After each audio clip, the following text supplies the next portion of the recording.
سال 2020 کا آغاز ہو گیا ہے۔ پہلا ہی دن اس بات کی گواہی دے رہا ہے کہ پاکستان کے لیے یہ ایک اچھا سال ہوگا، انشاءاللہ بہترین سال ہوگا۔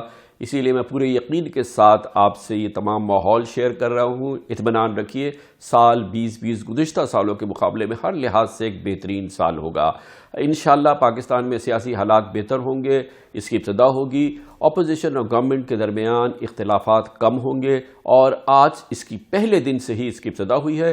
آرمی چیف کے حوالے سے مطلوبہ قانون میں ترمیم کی کابینہ نے منظوری دی، انشاءاللہ چند ہی دنوں میں پارلیمنٹ اس کو منظور کر لے گی۔ اس کے بعد اپوزیشن اور حکومت کے درمیان انشاءاللہ یقینی طور پہ حالات میں بہتری آئے گی۔ الیکشن کمیشن کے معاملے پہ بہتر صورت نظر آتی ہے۔ نیب قوانین میں اپوزیشن کے جو آبجیکشنز ہیں، جو ان کے ریزرویشنز ہیں، وہ شامل ہوتے ہوئے نیب ایک نیا رنگ اور ایک نئی روح اور ایک نئے روپ کے ساتھ پاکستان کے سامنے آئے گی، جو پاکستان کی حقیقتوں کے مطابقت ہوگی۔ اس کے علاوہ اپوزیشن اور حکومت کے درمیان کئی اور معاملات پہ مجھے لگتا ہے کہ فاصلوں میں کمی آئے گی۔ پہلے ہی اپوزیشن کے تمام کلیدی رہنما رہا ہو چکے ہیں، جو نہیں ہوئے وہ بھی ہو جائیں گے، اور اس طرح سے ایک بہتر ماحول ہم یقینی طور پہ دیکھ رہے ہیں۔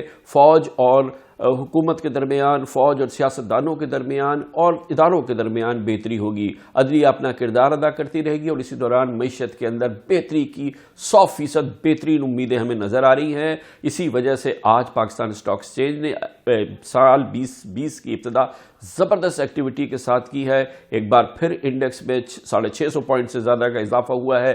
آگے بھی ہمیں نظر آ رہا ہے کہ معاشی اشاریے بہتر ہوں گے، اس سال شرح سود کم ہوگی، روپے کی قدر میں مزید بہتری ہوگی۔ اس کے علاوہ پاکستان کے زر مبادلہ کے ذخائر بہتر ہوں گے۔ اس سال پاکستان کی ایکسپورٹس ہر حالت میں بڑھیں گی، اور اس لحاظ سے یہ پاکستان کے لیے ایک بہترین سال ہوگا۔